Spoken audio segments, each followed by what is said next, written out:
Well, after 4.5 months, here we finally are. Test flight day for Miss Moneypenny and I. So, full annual 10-year prop recondition, refurbishment and maintenance. New LED positioning anti-collision lights, including a new wingtip landing light, which is like a set of floodlights. $1,000 worth of polishing, which I made them pay for, which they offered to pay for, let's put it that way. LED strobe at the back, beacon at the back, sorry. So, what does it look like inside? Firstly, bitchin' sunshades. So, here we go. And hopefully it's a little dark in here, so here we go. Here is the all new Miss Moneypenny. Red carpet mandatory, please wipe your feet before you enter. So, completely redesigned interior, completely reset seats, and we're going to have a laid out in the club seating arrangement with USB sockets left and right, which is a new add, and a refurbished, remanufactured executive table. You can also see, maybe you can't pick it out from the video, but the air vents have also been sublimated is the technical term. The same format as my panel, which is essentially a carbon fibre effect. I don't know if you can quite catch that there. So the lights have been remanufactured, the parcel shelf at the back, the roof liner is also completely redone, and again the jet shades. Alright, so let's have a look at the business end.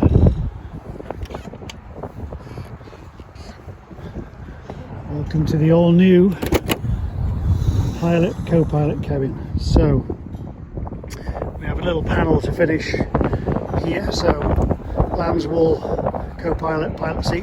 Apparently it's better for not just comfort but heating and cooling in the winter. So you can maybe see the panel there. Don't know how the lighting's affecting it. Let's go inside. And I don't know if you're picking it up there, but the trim is also carbon fibre effect, as is colour tone carpet. And so a new panel, 1, 2, 3, oops, and I now own it. Yeah. So what we got here, so up front here, let's just go left to right. So firstly, new trim buttons on the yoke, new mic button, and because of the capability of my system, I also have a trigger finger here for a go around. So as I get 200 feet from the ground, if I don't like it, I can actually trigger the entire autopilot go around process just by hitting that button at the right time. So we've also redone the switch panel at the bottom there, all the way across. New inlays, new fuses, etc. You can see the panel. The panel looks really good. To which I've added a couple of pilot co-pilot USB to save using a good old-fashioned cigarette lighter. So we've added avionics master. I'm actually going to have 4 mirror landing and gear transition lights just here at a heads up height. They're currently here next to the gear lever, which is okay, that's how they were, but again, better safe than sorry. So yeah, so we've positioned for putting 3 lights in there. So on the left here I have my G5, which is my completely autonomous backup instrument. I can fly the whole plane from this, which can also drive the autopilot. To the right we've got my Garmin G3X 10-inch screen, which is my primary flight display.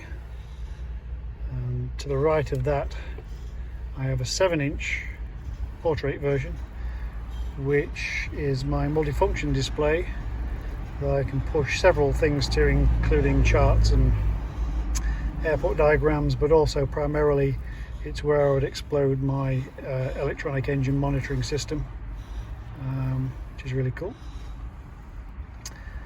And to the right, zoom out a little bit, I have my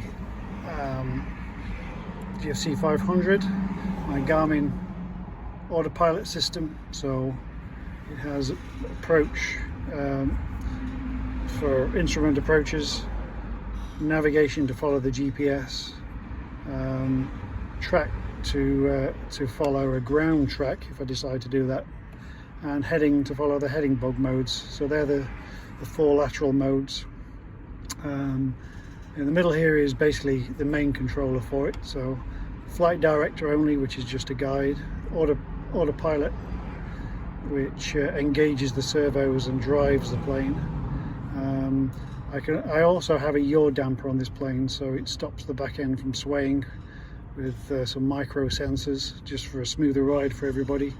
And I can switch that off if I choose to do so, which I maybe would with a heavy crosswind, so I get full rudder control. And this is a new ad, so at any point in time, if I get disorientated or anything happens, I can just hit the level button and the plane will automatically return to straight and level flight. And then on the right here, having selected the lateral track, the vertical track is set via firstly selecting the desired altitude, and then you have to tell the system how you want to get there. So either the plane can fly a constant speed as it climbs or descends, depending on the power setting. It can either follow a pre-programmed vertical navigation track from the GPS.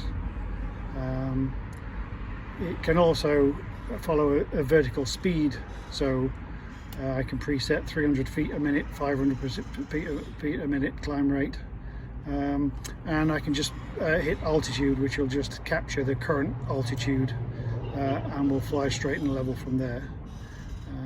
Any of these buttons I can also go down or up. Again, it follows the yoke logic, and I can obviously modify that. I can also completely control this through my Garmin G3s. I also have my GTN 750, which is a point and touch GPS device, and then finally my secondary radios, Navcom radios for nav and Com2, and that pretty much completes it. So, and then over on the right hand side here we have a USB for the co-pilot and a colour coordinated glove box.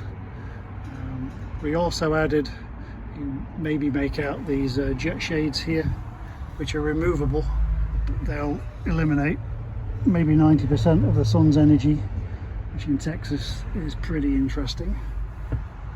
And then finally, the good old-fashioned, last but by no means least, magnetic whiskey compass, wet compass, and the glare shield completely recovered as well. So the guys have done a fantastic job. So the next thing is to go fly. So stay tuned.